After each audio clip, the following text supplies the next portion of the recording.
You move to Tokyo because you're slowly running out of reasons to stay where you are. Back home, you have a degree that qualifies you for jobs that barely cover rent, an ex who moved on quicker than your Wi-Fi can load, and a family that asks when you're going to get serious about life every time you sit down for dinner. So you do what every lost 20-something with a browser and a dream usually does. You romanticize a country you've never actually lived in, based entirely on anime, street food reels, and a 30-second clip of someone walking through Shibuya at night with lo-fi beats playing. You buy a one-way ticket to Narita with $1,100 in your account, a TEFL certificate you earned online in 3 weeks, and the unshakable confidence of someone who has absolutely no idea what's about to happen next. The plan is simple. Teach English, learn Japanese, find yourself. 3 goals, 0 realistic timelines. Welcome to Tokyo. Population, 14 million. Number of people who care that you just arrived, 0. Your first night is spent in a capsule hotel near Shinjuku because you couldn't figure out the apartment rental process from overseas. And the one place that accepted foreigners without a guarantor wanted 6 months up front plus a non-refundable gift payment to the landlord called key money. You read that term 3 times, key money. You're paying the landlord a gift for the privilege of giving him rent every month. It's like tipping someone before they've served you, except the tip is $2,000 and the service is a room the size of a parking space. But you don't have a guarantor because you don't know a single human being in this city. So the capsule hotel it is. You lie in your plastic pod, listening to the man next to you snore like he has a deviated septum and a personal vendetta against silence. You stare at the ceiling 4 inches from your nose and think, this is the adventure. After 3 days of paperwork, polite rejections, and Google Translate conversations that made you sound like a malfunctioning robot, you finally find an apartment. It's in Kita-Senju, a neighborhood in the Northeast that expat forums describe as authentic, which is code for cheap and far from anything cool. The apartment is a 1K, meaning 1 room plus a kitchen that's technically a hallway with a burner. The walls are thin enough to hear your neighbor's TV, his microwave, and what you're pretty sure is his opinion about a baseball game. The bathroom is a plastic cube that combines the shower, sink, and toilet into 1 unit. So compact that you could technically do all 3 at the same time if you completely lost your self-respect. The rent is 65,000 yen a month, which sounds expensive until you realize that's about $450 in Tokyo, making it the cheapest thing in this city besides tap water and loneliness. You sign the lease. You unpack your 1 suitcase. You sit on the floor because there's no furniture and you can't afford any. You eat a convenience store rice ball and stare at the wall. This is home now. The English teaching job is at a conversation school called Bright Future Academy, a name so aggressively optimistic it feels like it should be illegal. The school runs like a factory. You teach 6 classes a day, 45 minutes each, back to back, with students ranging from businessmen who need English for overseas clients to elderly women who just want someone to talk to because their kids stopped visiting. The pay is 250,000 yen a month, which sounds reasonable until you subtract rent, utilities, a train pass, health insurance, residence tax, and the mandatory pension contribution you'll never collect because you're not staying forever. After deductions, you're left with about 90,000 yen for food and everything else. That's roughly $20 a day. In Tokyo, that's nothing. This is a city where a single melon can cost $50, and a movie ticket is $18. You learn to eat at Matsuya, a beef bowl chain where 380 yen buys you a hot meal and the dignity of not starving. You go there so often that the night shift worker starts preparing your order the moment he sees you walk in. He doesn't know your name, he just knows your bowl. In this city, that counts as a relationship. The loneliness hits around week 3. Not the dramatic, cinematic kind, the quiet kind. The kind that sits next to you on the train and rides with you from Kita-Senju to Ikebukuro and back without saying a word. You don't speak enough Japanese to have real conversations. Your coworkers at the school are friendly, but they clock out and disappear into their own lives. The other foreign teachers are either lifers who've been here so long they've forgotten what connection feels like, or short-termers leaving in 3 months who don't see the point in bonding. You spend your evenings in your apartment scrolling through your phone, looking at photos of people back home living lives you chose to leave. Nobody texts you. You text nobody. The time difference makes it worse. When you're awake, they're sleeping. When they're living, you're working. You exist in a 12-hour gap between your old life and your new one, and neither side can reach the other. Your neighbor changes everything. His name is Yamamoto-san. He's in his 60s, retired, and lives alone in the apartment next to yours. You meet him in the hallway during your second week. You bow awkwardly and say the only Japanese phrase you've truly mastered, sumimasen. He looks at you, and instead of the polite avoidance you've gotten from everyone else in the building, he smiles. He says something in Japanese that you don't understand. You stand there blinking like a malfunctioning traffic light. He laughs, not at you, but with a warmth you haven't felt since you landed. He disappears into his apartment and comes back with a small plate of homemade tamagoyaki, a Japanese rolled omelet. He hands it to you and bows. You take it, bow back, and retreat into your apartment, where you eat it standing over the kitchen sink. It's the best thing you've tasted in weeks. Not because of the recipe, but because someone made it for you on purpose. Yamamoto-san becomes your anchor. He starts leaving small things at your door: a bag of mandarins, a container of miso soup, a handwritten note in Japanese that you spend 20 minutes translating with an app, only to discover it says, "Good morning, do your best today." You start knocking on his door in the evenings. Your conversations are 90% gestures and 10% broken language on both sides. He teaches you Japanese words by pointing at things. You teach him English words the same way.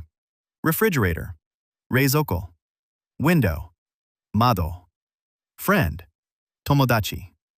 He repeats the word tomodachi and points at you, then at himself. You feel something crack in your chest that you didn't realize had hardened. Over the next few months, Yamamoto-san becomes the reason this city feels survivable. He introduces you to the neighborhood. He takes you to the local sento, the public bathhouse, where old men soak in scalding water and discuss topics you can't follow, but the tone makes you feel included. He brings you to the neighborhood matsuri, the summer festival, where you eat yakitori and watch kids chase each other with sparklers. He corrects your Japanese with a patience that your actual Japanese teacher at Bright Future doesn't have. He tells you, through a mix of hand gestures and dictionary lookups, about his wife who passed away 4 years ago, and his son who lives in Nagoya and calls once a month if Yamamoto-san is lucky. You tell him about your family back home, about feeling invisible, about the specific loneliness of being surrounded by millions of people and known by none of them. He nods like he understands, and you realize loneliness doesn't need a translator.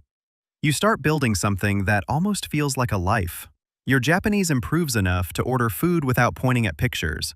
You learn the train system so well you can navigate transfers at Shinjuku Station during rush hour, which is basically a PhD in human fluid dynamics.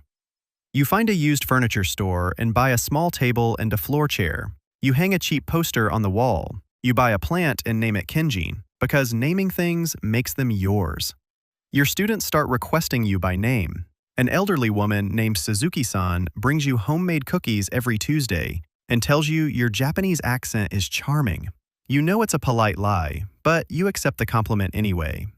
You settle into a routine: train at 7:30, teach until 6, beef bowl at Matsuya, study Japanese on the train home, knock on Yamamoto-san's door, sit in his apartment watching baseball games you don't understand while he explains the rules in Japanese you barely follow.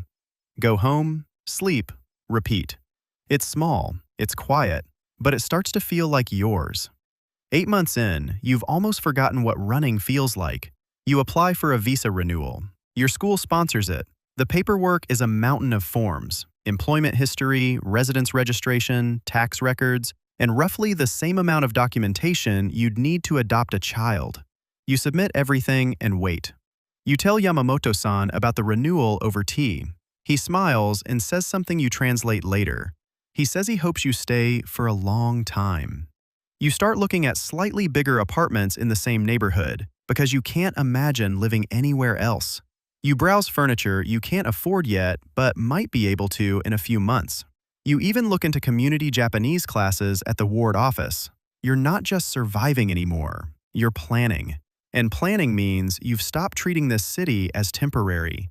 For the first time since you landed, Tokyo isn't a place you're enduring, it's a place you're choosing. The letter arrives on a Tuesday, a government envelope. You open it expecting your visa approval.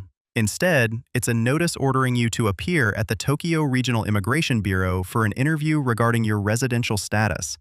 The language is bureaucratic and cold, but you've learned enough Japanese to understand the critical phrase, suspected violation of conditions of stay. Your blood drops 10 degrees. You haven't violated anything. You work at a licensed school. You pay your taxes. You've never overstayed a single day. You call your school's administrative office. They tell you they received a similar inquiry from immigration and that they'll provide supporting documents, but they can't attend the interview with you. You're on your own. You go to the interview. The officer behind the desk has the emotional warmth of a filing cabinet. He asks questions about your employment, your income, your daily activities. Then he asks if you've been engaged in any work outside your visa's authorized scope. You say no. He slides a document across the table. It's a report. An anonymous tip filed with Immigration Services alleging that you've been conducting private English lessons for cash outside your contracted school. The report is detailed. It lists times, dates, and descriptions of students entering your apartment building in the evenings. The students, of course, don't exist. Nobody has entered your apartment except you and one other person. The person who can see your door from his door. The person who knows your schedule. The person who handed you tamagoyaki and taught you the word for friend. The officer tells you the investigation is ongoing, but your visa renewal has been suspended pending resolution. You walk out of the building feeling like the sidewalk has been pulled out from under your feet. You go home and stand in the hallway between your door and Yamamoto-san's door. You stare at it for a long time. Then you knock. He opens the door with the same smile, the same warmth. You ask him directly, in the best Japanese you can manage, if he reported you. His face doesn't change. He doesn't deny it. He doesn't even look guilty. He calmly explains that the ward office offers a civic cooperation incentive for residents who report immigration violations. It's not much, about 30,000 yen per verified report. He's filed 4, one every 2 months since you moved in. 120,000 yen total. He filed the first report 2 weeks after he gave you the tamagoyaki. You stand in his doorway, and your brain starts doing the math on autopilot, because that's what brains do when the heart can't process what's happening. 120,000 yen. That's roughly $800. He sold your trust for $800. Every mandarin, every bowl of miso soup, every baseball game, every word he taught you, every moment you thought you were being seen by another human being in this city of 14 million strangers. All of it was an investment in keeping you close enough to report on. You weren't his friend. You were his revenue stream. The tamagoyaki wasn't kindness, it was customer retention. You don't yell, you don't cry. You walk back to your apartment and close the door. You sit on the floor next to Kenji, the plant, and stare at the wall the same way you did on your first night. Except now the wall has a poster, the floor has a table, and the room has 8 months of a life that's about to be erased. The investigation takes 6 weeks. Your school tries to support you, but the bureaucratic machine doesn't care about character references. It cares about documentation. And the documentation says there are 4 filed reports from a Japanese citizen with no prior false claims. It's your word against his. Except it isn't. It's a foreigner's word against a citizen's word. And in that equation, the math was decided before you ever walked into the room. Your visa is revoked.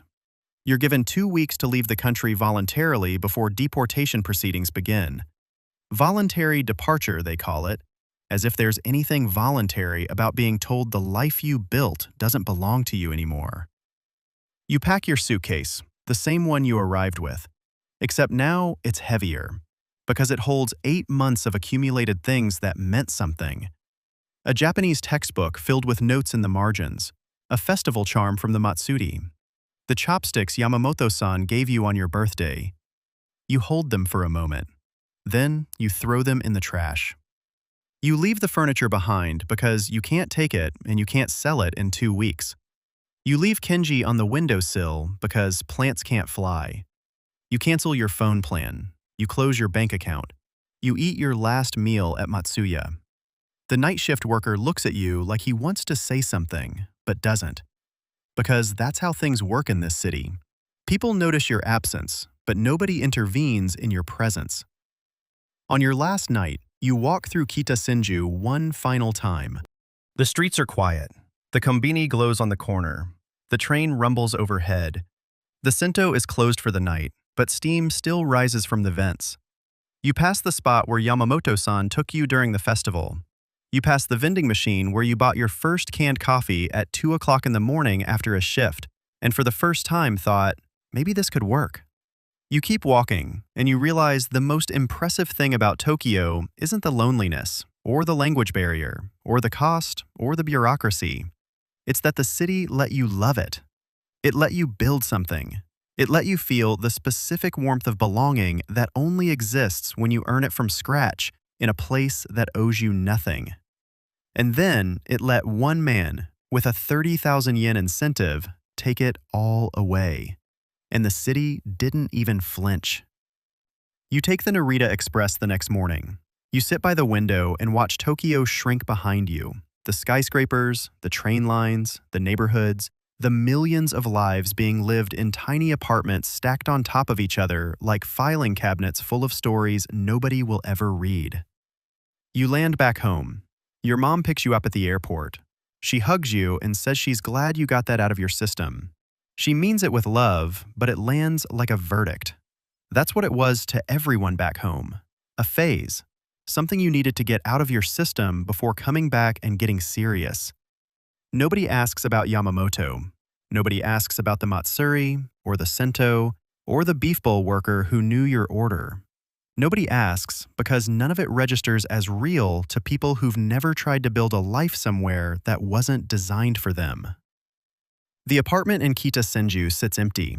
The landlord clears it out in a single afternoon. The poster comes down. The table gets donated. Kenji, the plant, dies within a week because nobody waters it. The plastic bathroom cube gets scrubbed. The walls get repapered. Within a month, a new tenant moves in. Maybe a student. Maybe a salaryman. Maybe another foreigner with a one-way ticket and a plan. Yamamoto-san knocks on the new neighbor's door. He's holding a plate of tamagoyaki. He smiles with the same warmth. The cycle begins again, and Tokyo keeps spinning, completely unbothered, because in a city of 14 million people, one disappeared foreigner isn't a tragedy. It's just a vacancy. That wraps it up for today. The story you just heard is fiction, but if you've ever lived alone in a foreign country, you know the loneliest moments aren't the ones where nobody talks to you. They're the ones where someone does, and you later find out it was never real. If this one hit different, drop a comment and tell me which part stayed with you. I've got more stories like this coming, so hit subscribe so you don't miss the next one.